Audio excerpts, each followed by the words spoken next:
Nikki Crawford, Lexie Carver, and Days of Our Lives will never be the same. Okay, stop what you're doing right now, because Days of Our Lives just dropped a bombshell that I genuinely did not see coming, and trust me, after watching this show for years, I thought it was unshockable. I really did, but here we are. Lexie Carver is back. Let that sink in for a second. Dr. Rolf, our favorite unhinged, morally bankrupt, scientifically deranged mad scientist, has done it again. And this time, he didn't just bring back some side character nobody remembers. He brought back one of the most beloved legacy characters in the entire history of this show. Lexie Carver, daughter of Stefano DiMera, wife of Abe Carver, mother of Theo, a woman who died back in 2012 and left a hole in Salem that honestly has never fully been filled.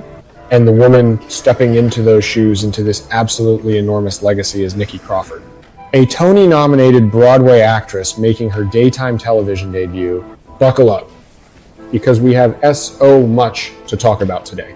The news, who is Nikki Crawford. So first, let's talk about who Nikki Crawford actually is. Because if you're only familiar with her from primetime or film, you might be sleeping on just how extraordinary this casting choice really is. Crawford was born and raised in Washington, D.C. See, not exactly the typical Hollywood origin story, and she trained seriously, earning her B.F.A. from Carnegie Mellon University's School of Drama. And Carnegie Mellon is not a joke. That program is elite.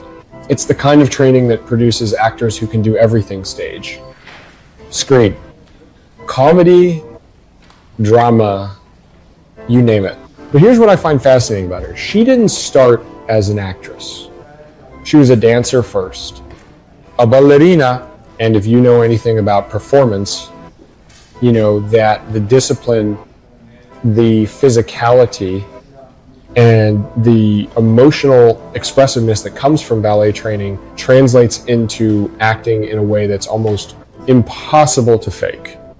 There's a reason so many of the greatest screen performers have a dance background. Her acting love affair began with a play called The Hot L Baltimore. She described the experience as terrifying but transformative. That's the kind of origin story that tells you everything about a performer. She didn't fall into acting accidentally. She was seized by it. From there, her career took off on stage first, with a lead role in the European tour of Bubbling Brown Sugar. Then she moved to Los Angeles and started building a TV resume tracker. Elspeth Cruel Intentions.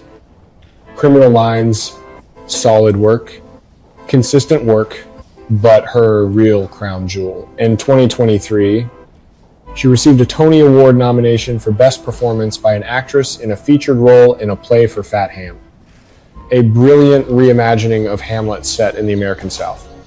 She played Tedra, the family matriarch. And let me tell you, playing a matriarch on Broadway, that is exactly the energy you need to walk into Salem and own the screen as Lexie Carver.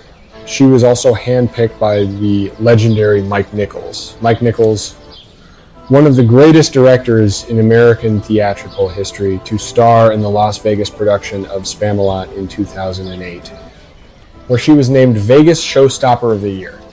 When Mike Nichols picks you, you know you've got something special. This is not a stunt casting. This is a statement. The analysis why this casting matters so much. Now, here's where I want to go deeper, because the surface level story is exciting enough, but the real story is what this means for Days of Our Lives as a show. Let's be real for a second. Lexie Carver isn't just a character. She is a cornerstone of Salem's history. Renee Jones played her for over 2 decades, from 1993 until her death in 2012, and she built something irreplaceable. Lexie was the character who constantly lived at the intersection of good and evil. Her father was Stefano DiMera, the devil himself, essentially And yet she chose love. She chose Abe. She chose medicine and healing and family. Every single time Stefano tried to pull her back into his world, she fought it. That internal war, the DiMera darkness versus the Carver light, is what made Lexie one of the richest, most complex characters the show's ever produced. And Renee Jones played every note of it with this quiet, devastating power that I still think about. So when I say the pressure on Nikki Crawford is enormous, I mean it. But here's my honest take. And I know some of you might push back on this. I think Crawford might actually be able to expand Lexie in ways we haven't seen before. Hear me out. Renee Jones brought incredible warmth and dignity to the role. But Crawford, with her theatrical background, her physical expressiveness, her Tony-nominated chops could bring a rawness, a volatility to Lexie's resurrection story that the character has honestly never had the chance to explore. Because think about it, Lexie died believing she was finally at peace. She made her goodbyes, she had closure. And now she's back ripped from whatever afterlife she was in by Dr.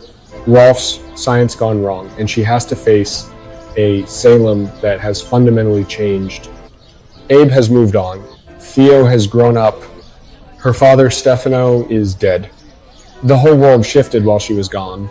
That is not a story about a woman returning in triumph. That is a story about grief, identity, and the terrifying question of whether you can ever truly go home. And that is a story that requires a performer with serious, dramatic range. Crawford has that range. I genuinely believe this. The history Dr. Rolf and the resurrection machine now. Can we talk about Dr. Rolf for a moment? Because this man, this absolute chaos agent, has become essentially the narrative engine of days of our lives' most bonkers storylines. And I say that with complete affection. Rolf's resurrection track record is something Jack Devereaux. Hope Brady, Will Horton, Stefan DiMera. The list goes on. And every single time the show has used these returns to spectacular dramatic effect. But Lexie is different.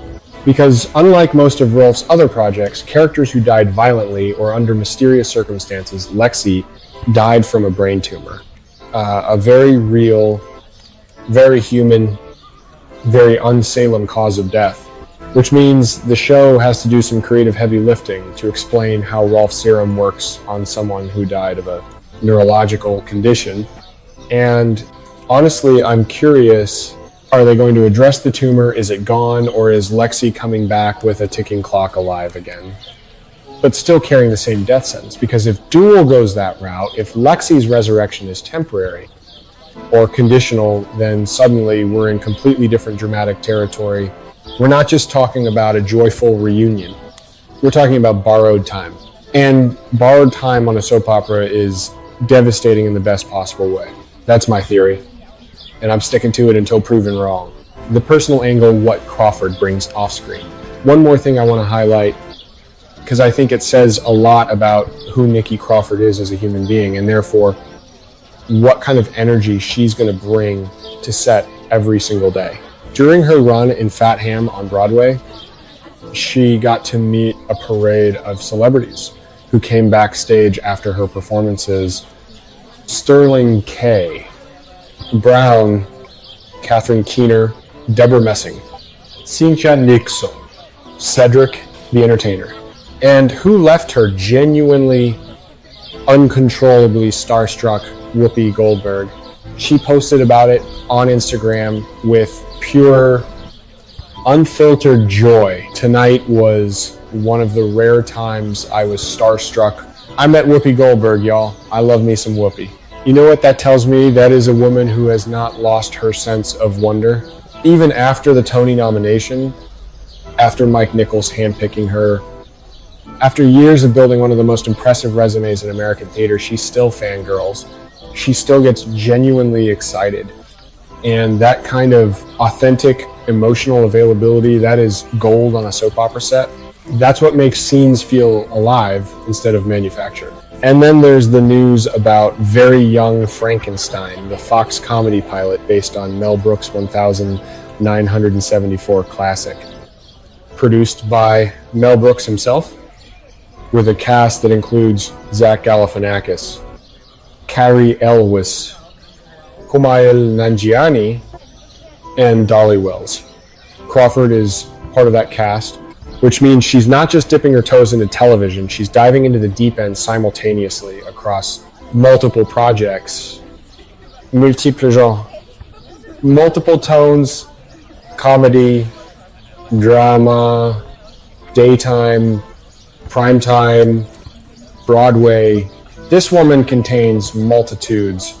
So where does this all leave us? Lexie Carver is back in Salem. Nikki Crawford, a Tony-nominated, Mike Nichols approved. Whoopi Goldberg, fangirling force of nature, is bringing her to life. And Days of Our Lives, a show that has been making bold swings lately, just made one of its boldest. Is this going to work? I think yes. Unequivocally yes. But it's going to depend on the writing. It's going to depend on whether the show gives Crawford material worthy of what she can do. Because the worst thing DOOL could do right now is bring Lexie back just to have her stand in the background looking emotional while everyone else has the good scenes. Give her the cliffhangers, give her the confrontations, give her the scene where she finds out what happened to Abe while she was gone, and let Crawford tear the roof off. Let her have the DiMera darkness creep back in even just a flicker and show us a Lexie we've never fully seen before. A Lexie who is angry about being ripped back from the dead. A Lexie who isn't